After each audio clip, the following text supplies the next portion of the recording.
Donc on va essayer de résoudre l'exercice 2. Donc il nous faut des pompes centrifuges d'entrée radiale.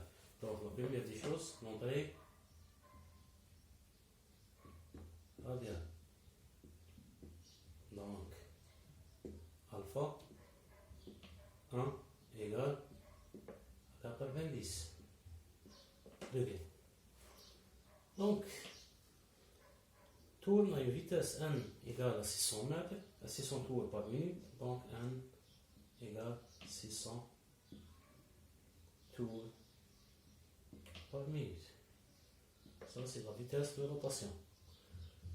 Elle est caractérisée par des rayons R1 égale 5 cm, donc R1 égale à 0,05 m, et R2 égale à 20 cm, donc c'est 4 fois R1, donc R2 égale 4 fois R1, égale à 0,2 m. Donc les angles relatifs à l'entrée et la sortie, donc bêta 1 égale à 135 degrés et bêta 2 égale à combien? 120 degrés.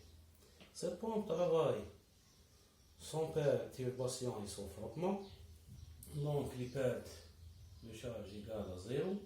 Ça implique que P égale à 1 et ça implique que H réel égale à H théorique. On est dans le cas radial, donc c'est 1 sur G U2 V2 U. De cette façon. Donc, qu'est-ce qu'il demande? Il demande de calculer les vitesses W1 et W2 et la puissance fournie à l'eau ou bien la puissance hydraulique si les sections droites AV ou bien les sections de l'écoulement S1 égale à 75 P cm², donc 10 à la puissance moins 4 m², et S2 égale à 180 P cm², donc 10 à la puissance moins 4 m². Donc, je vais passer à la solution. La première des choses, je dois dessiner les triangles à l'entrée et à la sortie. Donc, à l'entrée, qu'est-ce qu'on a? On a un angle relatif de 135. Et l'entrée, elle est radiale. Donc, la première des choses, si je vais dessiner U1, donc l'entrée, elle est radiale, donc V, elle sera dans cette position. Mais attention, l'angle est 135, donc il me reste 45 degrés à l'intérieur avec un angle droit. Donc, au haut, de même façon, je vais lisser 45. Donc, P moins bêta 1 égale à 45 degrés. Donc, plus 90, il me reste ici 45 degrés. Dans ce cas, il s'agit d'un triangle équilatéral.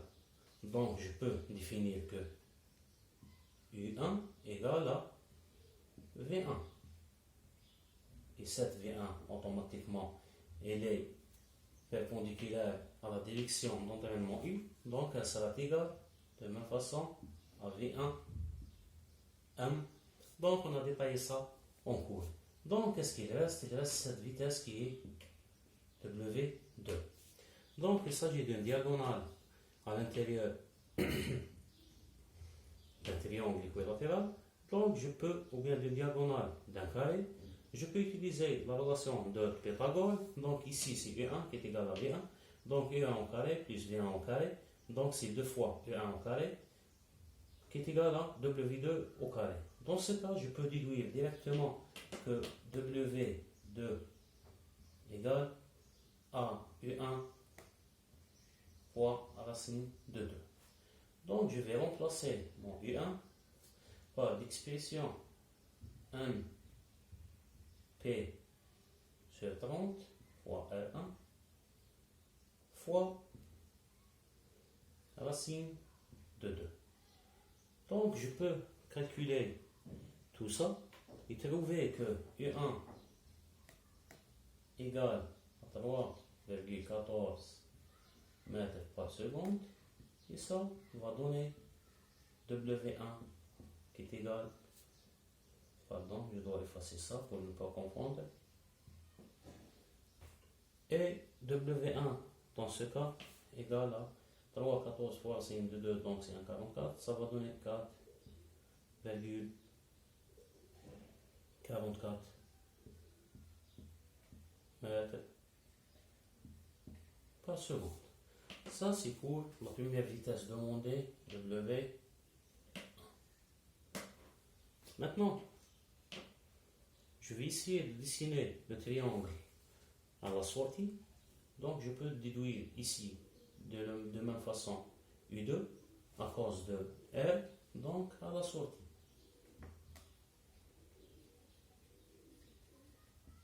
Qu'est-ce que je peux dessiner à la sortie? Une vitesse qui est égale à 4 fois U1. Ça, c'est la vitesse U2. Donc, pourquoi ça? Donc, R1, R2, pardon, égale 4 fois R1. Ça va donner que U2 égale 4 fois U1. Donc, elle est égale directement à combien? Donc, je dois calculer ça, c'est... Pardon.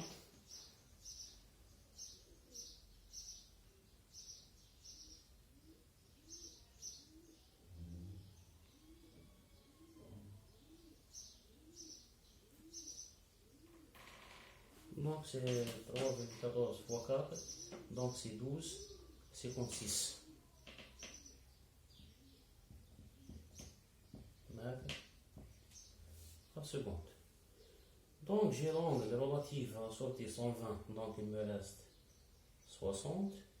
Donc, ça c'est W2, ça c'est P moins bêta 2. Et de la même façon, je peux dessiner ce vecteur qui est la vitesse absolue V2 avec son angle alpha 2. Et cette quantité, c'est V2 1. Donc, la première des choses à faire, j'ai le débit qui est conservé. Qu'est-ce que ça veut dire? Le débit qui va entrer à travers la section S1 va sortir à travers la section S2. Donc, j'ai Q1 qui est égal à Q2.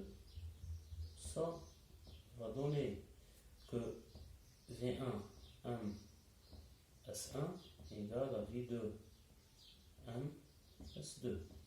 Donc, je peux déduire directement V2 M est égal à S1 sur S2 multiplié fois V11. Mais V11 égale à V1 égale à U1. Donc, je peux remplacer par U1. Donc, après calcul, je trouve que V2M égale tout simplement à quoi? Égale tout simplement à 1,31. 1,31 mètres par seconde. Ça, c'est pour le débit.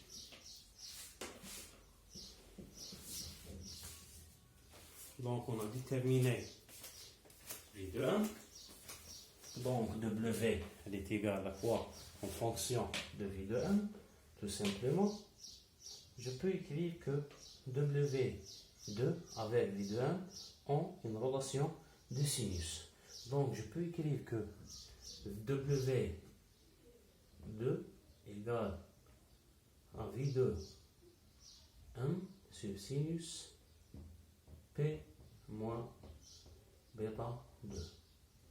Donc, égal à 1,31 sur sinus de 60 degrés. Donc, je vais trouver le résultat de 1,51 mètres par seconde. Ça, c'est pour W2. Donc, on a déduit les deux résultats pour W1 qui est égal à 4,44 et W2 qui est égal à 1,51 mètres par seconde. Donc, qu'est-ce qu'il reste à calculer? La puissance hydraulique. Dans ce cas, la puissance hydraulique égale à quoi? C'est ρ fois Q fois G fois la hauteur manométrique ou bien la hauteur réelle. Mais dans ce cas, avec un P égale à 1, ça va donner que P hydraulique égale ρ fois Q G H théorique. Donc, le reste est simple. On a la masse volumique de l'eau qui est égale à 10 à la puissance 3 kg par mètre cube. Le débit, c'est simple à calculer. Tout simplement, le débit Q égale à V1 M fois S1, donc égal à U1 S1, parce que V1M dans ce cas égal à V1, donc égal à 3,14 multiplié fois 75 fois P fois 10 à la puissance moins 4 pour passer en mètre carré. Donc cette quantité elle est égale à combien? À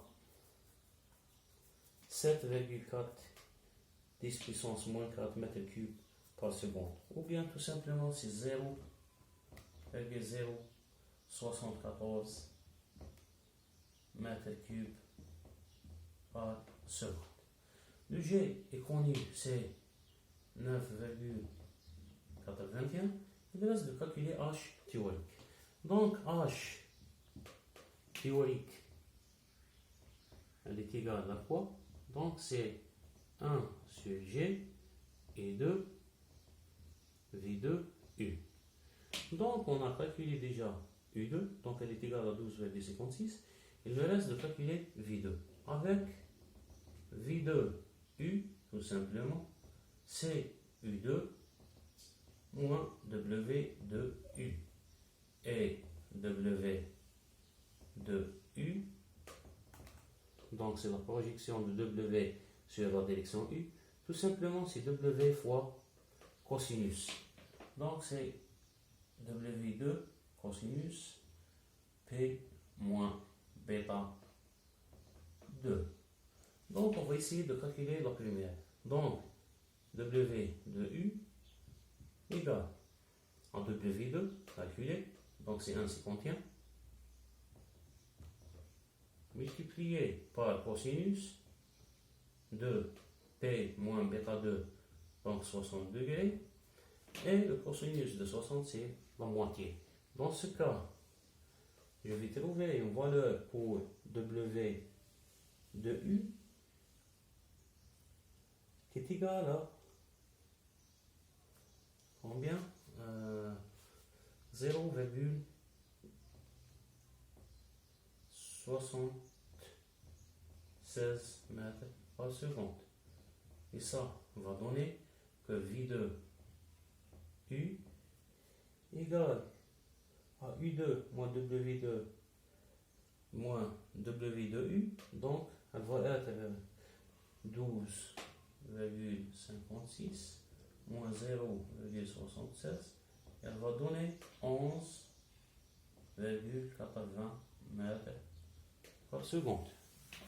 De la même façon, je peux calculer maintenant H théorique. Donc H théorique, c'est 1 sur 9,81 fois 12,56 fois 11,80.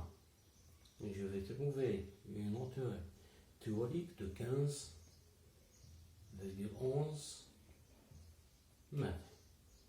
Donc, la dernière chose à faire, c'est de remplacer la valeur de H théorique dans l'expression de la puissance hydraulique.